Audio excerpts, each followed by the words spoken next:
वर्तमान विधायक हैं, वास्तव में पूछा जाए तो वो एनडीए की विधायक नहीं हैं, वो तो महागठबंधन के विधायक। एनडीए का नेतृत्व यह डिसीजन ले चुका है कि उन्हें टिकट नहीं दिया जाएगा। एनडीए के तरफ से, एनडीए नेतृत्व के तरफ से मुझे आश्वासन दिया गया है कि आप एनडीए के प्रत्याशी 2020 के चुनाव में होंगे। उनका नाम छूट गया था, तो अब इसी से आप अनुमान लगाइए कि जो व्यक्ति वर्तमान में विधायक हो और उसी का नाम छूट जाए।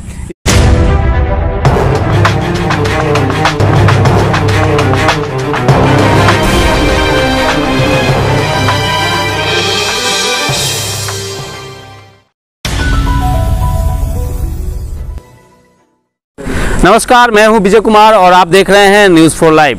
महज कुछ ही दिन बाकी है विधानसभा चुनाव होने में और लगातार नेता अपने क्षेत्र का दौरा करना शुरू कर दिए हैं। इस वक्त हम मौजूद हैं महाराजगंज विधानसभा में। अभी हमारे साथ मौजूद हैं पूर्व विधायक कुमार देवरंजन सिंह और ये लगातार जनता के बीच क्षेत्र में जा रहे हैं और जिस तरह से इन्होंने 2014 और 15 में यहाँ के विधायक रहे हैं और विकास का कार्य किए हैं, उस तमाम बिंदुओं पर प्रकाश डाल रहे हैं। हालांकि हम इनसे बात भी करेंगे कि फिर से इन्होंने जिस तरह से लगातार दौरे कर रहे हैं क्षेत्र में, क्या मुद्दा होगा इस बार जनता के बीच, किस उद्देश्य से जाएंगे। सर, सबसे पहले तो आपको स्वागत है न्यूज़ 4 लाइव में। धन्यवाद।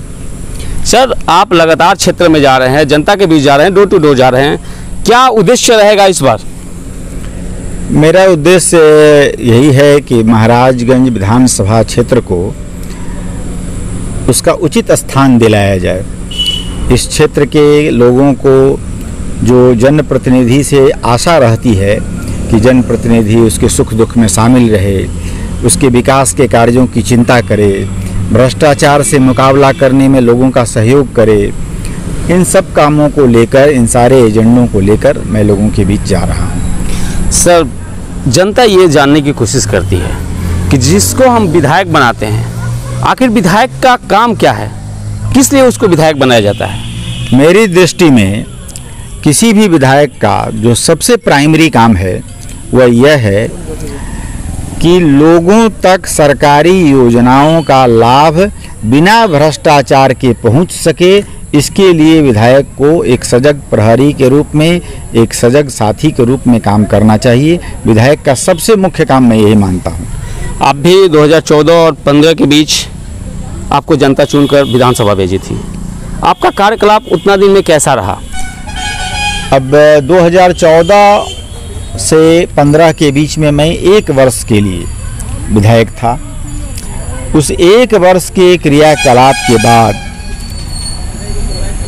मुझे जो 2014 में वोट आया था उससे 12,000 वोट अधिक 2015 में आया, मात्र 1 वर्ष में।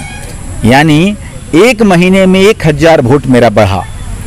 तो स्वाभाविक है कि लोगों को मेरा क्रियाकलाप पसंद आया होगा, तभी बढ़ा। और उसमें उस दौरान तो ऐसे मैंने बहुत सारे काम किए, लेकिन जिस एक काम की मैं चर्चा विशेष रूप से करना चाहूँगा वह यह है कि पूरे बिहार में मैं एकमात्र ऐसा करने वाला विधायक था। मैंने अपने विधानसभा क्षेत्र के सभी गांवों में, सभी स्कूलों में 29 जोड़ा बेंच अपनी तरफ से दिया था, ताकि स्कूल में पढ़ने वाले गरीब बच्चों को फर्श पर बैठकर, बोरा चट्टी पर बैठकर न पढ़ना पड़े, बल्कि वो लोग बेंच पर बैठकर पढ़ें। ऐसा काम करने वाला पूरा बिहार में मैं इकलौता व्यक्ति हूँ। यानी माना जाए कि काफ़ी कम समय में आपने जो भी काम किया पूर्ण रूप से अच्छा ही किया। चलिए हम अब बात कर लेते हैं कि आप लगातार क्षेत्र में जा रहे हैं, तो आपको जनता क्यों चुनेगी इस बार? लोगों के सुख में, दुख में, और सुख की तो बात छोड़ दीजिए, सुख में ना भी शामिल हुआ जाए तो जनता के दुख में जो हमेशा शामिल रहता है, लोग उसे पसंद करते हैं। जब से कोरोना का काल शुरू हुआ, जब से लॉकडाउन शुरू हुआ, फिर उसके बाद बाढ़ आया, इन 4 महीनों से मैं लगातार प्रतिदिन लोगों के बीच जा रहा हूँ। इस विधानसभा क्षेत्र का बाढ़ से थोड़ा सा भी प्रभावित एक भी गांव ऐसा नहीं है जहां मैं नहीं गया हूं। हर गांव में, हर मोहल्ले में, हर गरीब बस्ती में, हर आमो खास में मैं जाकर अपनी उपस्थिति दर्ज कराता हूं तथा उन लोगों की समस्याओं में यथासंभव उनकी मदद करता हूं। चलिए, आप जिस तरह से दावेदारी कर रहे हैं, आप ही के एनडीए से ही अभी फिलहाल विधायक हैं इस क्षेत्र से, तो ऐसे में कितना संभव है कि पार्टी आपको इस विधानसभा से चुनाव लड़ने की आदेश देगी?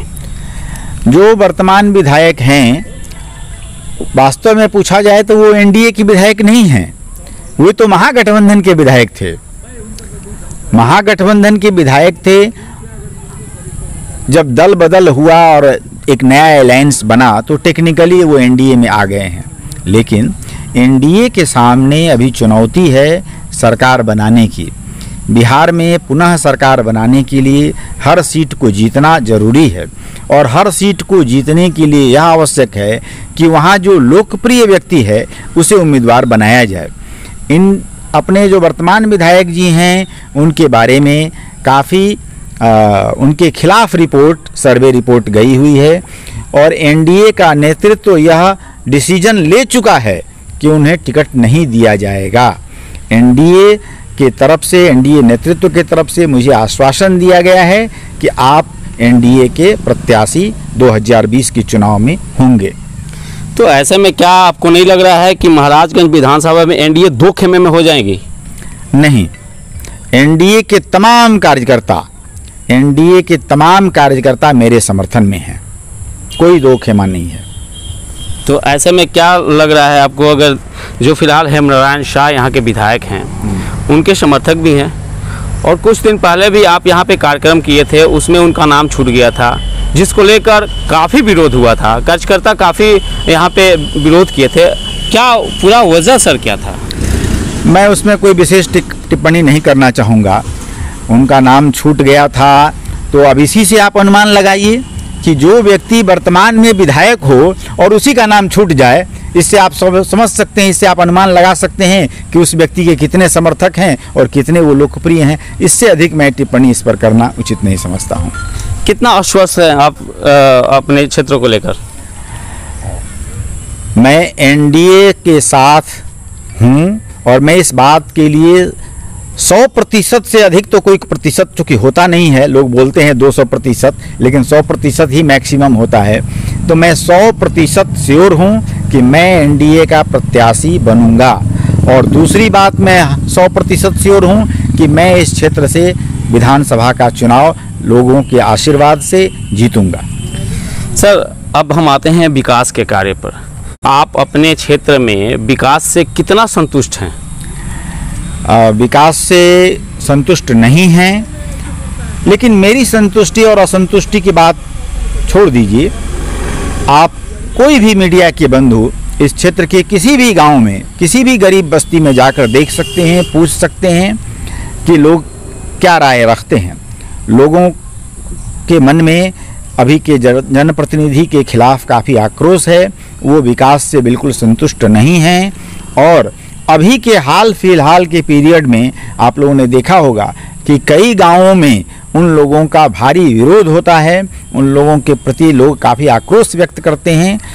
कुल मिलाकर विकास का हाल बताने के लिए मैं केवल 2 रोड का आपको उदाहरण देना चाहूँगा। एक सड़क है जो महाराजगंज प्रखंड को भगवानपुर प्रखंड से जोड़ती है, मोरा होकर जो सड़क जाती है, उस सड़क की क्या स्थिति है आप जाकर देख सकते हैं। और दूसरी सड़क है जो महाराजगंज शहर की सबसे मुख्य सड़क है, राजेंद्र चौक से लेकर जो ब्लॉक और थाने तक जाती है। सर, आपको अगर जनता यहाँ के विधायक बनाकर विधानसभा भेजती है तो आपकी प्राथमिकता में, यानी ये कहा जाए कि सबसे महत्वपूर्ण कार्य कौन सा होगा इस विधानसभा क्षेत्र के लिए? अगर तो छोड़ दीजिए, मैं निश्चित ही इस क्षेत्र का विधायक बनने जा रहा हूँ, और मेरी प्राथमिकता होगी कि गरीब लोगों तक सरकारी योजना का लाभ पहुंचाना, उनके भ्रष्टाचार के खिलाफ जनता की लड़ाई में मदद करना, किसान लोगों की समस्याओं को सरकार के सामने उजागर करना और किसानों को मदद करना, युवा साथियों के लिए अच्छी शिक्षा और अच्छा रोजगार मिल सके, इसके लिए सरकार के सामने आवाज़ उठाना, इन सब प्रमुख कामों को मैं करूँगा। चलिए सर, आप इस महाराजगंज विधानसभा क्षेत्र की जनता से क्या अपील करना चाहेंगे? मैं लोगों से अपील करना चाहूँगा कि चुनाव प्रजातंत्र का महापर्व है। ऐसे समय में किसी भी प्रकार की क्षुद्र भावना से ग्रसित होकर बहकावे में आकर अपने मतदान का प्रयोग न करें, बल्कि सोच समझकर और विकास के लिए जो सक्षम लोग हैं उनके पक्ष में मतदान करें और प्रजातंत्र के इस पर्व से विकास की एक नई कहानी लिखने के लिए मतदान करें। धन्यवाद सर। तो ये हमारे साथ है कुमार देवरंजन सिंह, जो महाराजगंज विधानसभा के भाजपा से दावेदारी कर रहे हैं और ये इनका साफ ये कहना है कि इस बार महाराजगंज विधानसभा क्षेत्र से जनता मुझे ही विधायक चुनेगी और जनता के हित में हमेशा कार्य करेंगे। अब ये समय आने वाला ही बता पाएगा कि आखिरकार इस विधानसभा क्षेत्र से विधायक कौन बनता है और किसकी सरकार बनती है।